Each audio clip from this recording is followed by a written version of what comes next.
সেই ব্যক্তি ধ্বংস হোক যে তার বৃদ্ধ পিতামাতাকে পেয়েছে, তাদের সেবা যত্ন করে জান্নাত কিনতে পারে নাই, জান্নাত লাভ করতে পারে নাই, সে ব্যক্তি ধ্বংস হোক। নবীজি বলেছেন আমিন।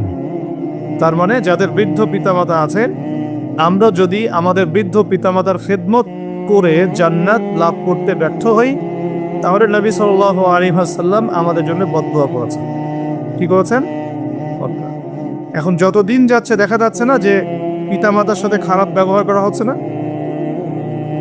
কিয়ামতের অন্যতম একটা আলামত এটাও, দাসী তার মনিবকে জন্ম দিবে। দাসী তার মনিবকে জন্ম দিবে অর্থ হচ্ছে, একটা অর্থে এমনও হয় যে পিতামাতার সাথে দাস দাসীর মতো আচরণ করা হবে। এটা কি এখন করা হয়? আল্লাহ পাক আমাদের সবাইকে পিতামাতার মর্যাদা বোঝার তৌফিক দান করুন। পিতামাতা আমাদের জন্য যে কষ্ট স্বীকার করেছেন, সেটা কি আমরা ঋণ শোধ করতে পারবো? এই জন্য আসুন প্রথমে একটা দোয়া করি, আমরা বলি আল্লাহুম্মা রব্বির হামহুমা কামা রব্বায়ানি সগীরা। আমিন। দ্বিতীয় সিঁড়িতে নবী সাল্লাল্লাহু আলাইহি ওয়াসাল্লাম তখন বললেন আমিন।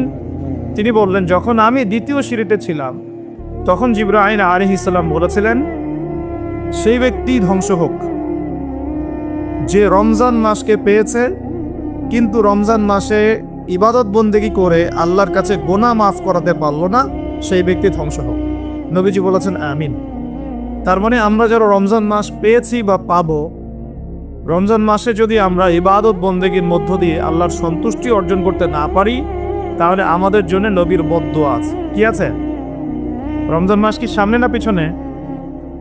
এই কয়দিন পরে রমজান আসবে ইনশাআল্লাহ। রমজান মাসে আমরা কোরআনটা তেলাওয়াত করতে পারবো তো ইনশাআল্লাহ ভাই?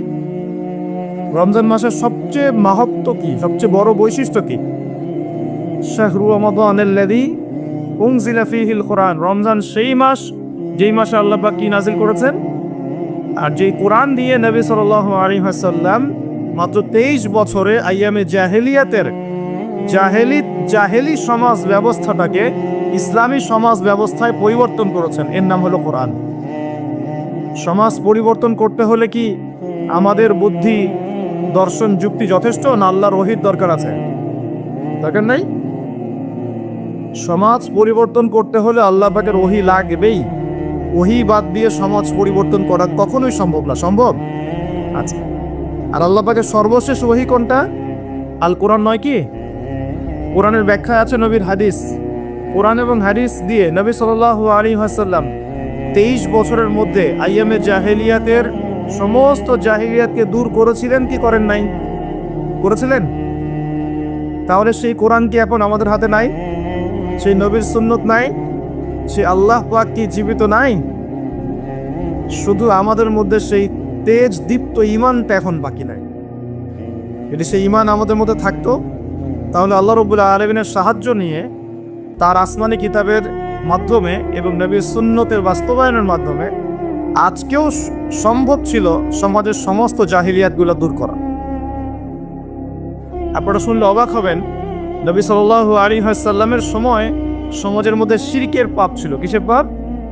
এখন আপনি মুসলিম সমাজে রন্ধ্রে রন্ধ্রে দেখবেন শিরক ঢুকে গেছে। ঢুকে নাই? ঢুকেছে।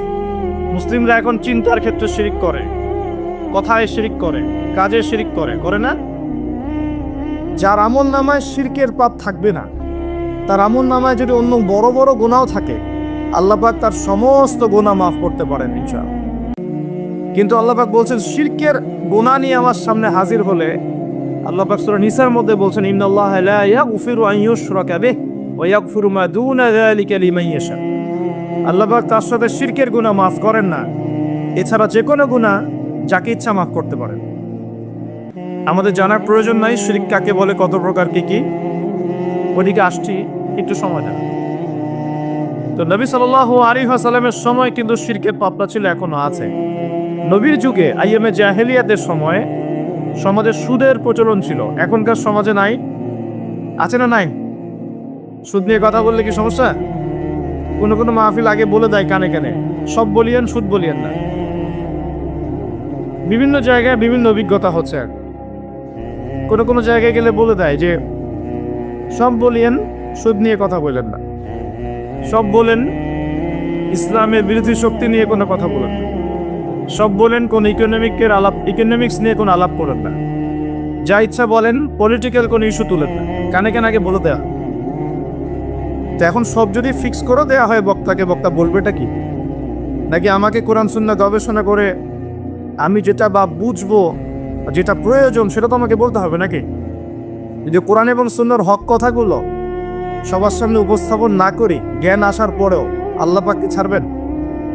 দুনিয়াতে পারবে আল্লাহ পাককে ছাড়বেন? আর দাওয়াত দেওয়ার ক্ষেত্রে কি শুধু ফজিলতের কথাই বলতে হবে, না অন্যায় থেকে নিষেধ করতে হবে? শুধু কি সৎ কাজের আদেশ করলেই হবে, না অসৎ কাজেও নিষেধ করতে হবে? বলেন তো। আল্লাহ পাক কি বলছেন? কুনতুম খায়রা উম্মাহ, তোমরা হচ্ছে শ্রেষ্ঠ জাতি। কারা শ্রেষ্ঠ জাতি? আমরা, উম্মতে মুহাম্মাদি হচ্ছে শ্রেষ্ঠ জাতি। কেন শ্রেষ্ঠ? কারণ তোমাদেরকে তিনটা কাজ করতে হবে। কয়টা কাজ? তা'মুরুনা বিল মা'রুফ, তোমরা সৎ কাজের আদেশ করবে। এক, সৎ কাজের আদেশ মানে নামাজ পড়েন ভাই, নামাজ পড়লে এই হবে। রোজা রাখেন, যাকাত দেন, হজ করেন, উমরা করেন, তাসবিহ তাহলিল করেন, জিকির আজকার করেন, কোরআন তেলাওয়াত করেন, এগুলো ভালো কাজ না? তা'মুরুনা বিল মা'রুফ, তোমরা ভালো কাজে আদেশ করো। দুই, ওয়া তানহাউনা আনিল মুনকার, তোমরা একই সাথে মন্দ কাজে নিষেধ করো।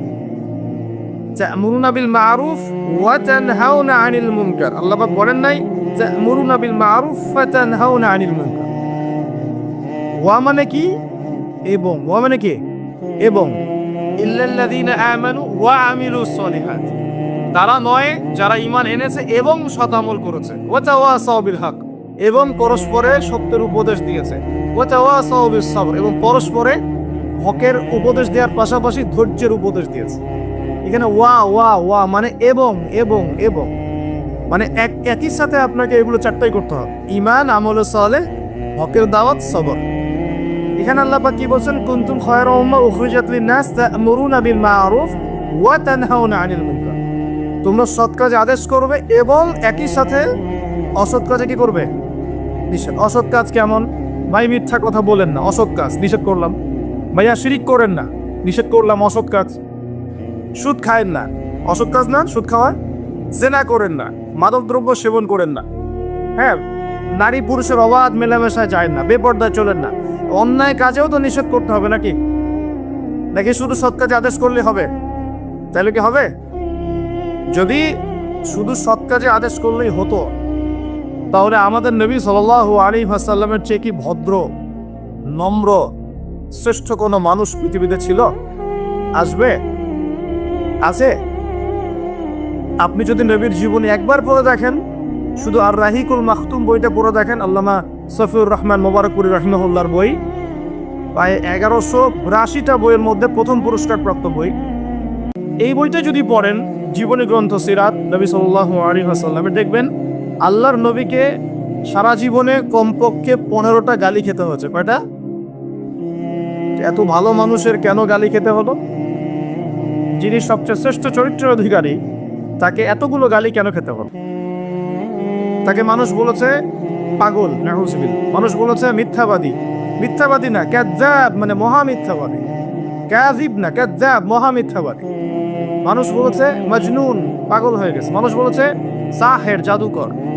মানুষ বলেছে ফারিকুল জামাত, বিভক্ততা, ইত্যাদি। এরকম প্রায় 10টা থেকে 15টা গালি সারা জীবনে নবী সাল্লাল্লাহু আলাইহি ওয়াসাল্লামকে মানুষ দিয়েছে। সবচেয়ে শ্রেষ্ঠ মানুষকে কেন গালি খেতে হবে? নবী যদি সারা জীবন সৎ কাজে আদেশ করতেন, কেউ কি তার বিরুদ্ধে দাঁড়াতো কখনো? বলেন। আর সারা জীবনে তাকে মোট 16 বার হত্যা করার চেষ্টা করা হয়েছে। কতবার? কাবা ঘর যেদিন বিজয় হয়েছে, মক্কা বিজয়ের দিন, নবী সাল্লাল্লাহু আলাইহি ওয়াসাল্লাম তাওয়াফ করছেন, এই তাওয়াফ করা অবস্থাতেও একজন চাকু দিয়ে হামলা করার চেষ্টা করেছে, নবী ধরে ফেলেছেন। আরেকদিন নবী সাল্লাল্লাহু আলাইহি ওয়াসাল্লাম দেয়ালে হেলান দিয়ে বসে আছেন, বনু নাজির গোত্রে। ছাদের উপর থেকে পাথর ফেলে তাকে হত্যা করার চেষ্টা করা হয়েছে। আরেকদিন নবী সাল্লাল্লাহু আলাইহি ওয়াসাল্লাম হিজরত করে যাচ্ছেন মক্কা থেকে মদিনায়। 100 উট দেয়া হবে যে নবীর মাথাকে নিয়ে আসতে পারবে, জীবিত অথবা মৃত, ঘোষণা করে নাই। 100 উট কি কম কথা মনে করেছেন? 100 উট দিয়ে এখন একটা জেলা কিনে ফেলা যেতে পারে। এত বেশি বলে ফেললাম নাকি ভাই? এত হবে না হয়তো। 100 উট মানে কিন্তু অনেক কিছু। একটা উটের দাম কত? বেশি দাম না? 100টা উট দেয়া হবে যে নবীকে জীবিত বা মৃত নিয়ে আসতে পারবে। তাহলে বিশাল পুরস্কার না এটা? তো কেন তাকে হত্যা করার জন্য এত বড় পুরস্কার দেওয়া হলো? আরেকদিন নবী সাল্লাল্লাহু আলাইহি ওয়াসাল্লাম নামাজ পড়ছেন কাবা ঘরে, তার ঘাড়ের উপরে কাপড় বা চাদর রশি দিয়ে এবার পেঁচিয়ে তার গলায় ফাঁস দেওয়ার চেষ্টা করা হয়েছে। আর এটা তো আপনারা জানেনই যে নাড়ি ভুঁড়ি চাপিয়ে দেওয়া হয়েছে ঘাড়ের উপরে। আরেকদিন নবী সাল্লাল্লাহু আলাইহি ওয়াসাল্লাম মদিনায় বসে আছেন, মক্কা থেকে একজন ভাড়াটে খুনি গিয়েছে মদিনায় তাকে হত্যা করতে। চাকু তরোয়াল ভিতরে ছিল, নবীর সামনে গিয়ে বসেছেন, আর আল্লাহ পাক তাকে ওহীর মাধ্যমে জানিয়ে দিয়েছেন এই ব্যক্তি কেন এসেছেন। সুবহানাল্লাহ, আল্লাহ পাক ওহীর মাধ্যমে আগেই জানিয়ে দিয়েছেন এই কেন এসেছেন। নবী সাল্লাল্লাহু আলাইহি ওয়াসাল্লাম হাসছেন আর বলছেন, কি মক্কার হাতিমে বসে বসে আমাকে হত্যা করার পরিকল্পনা করেছিলে?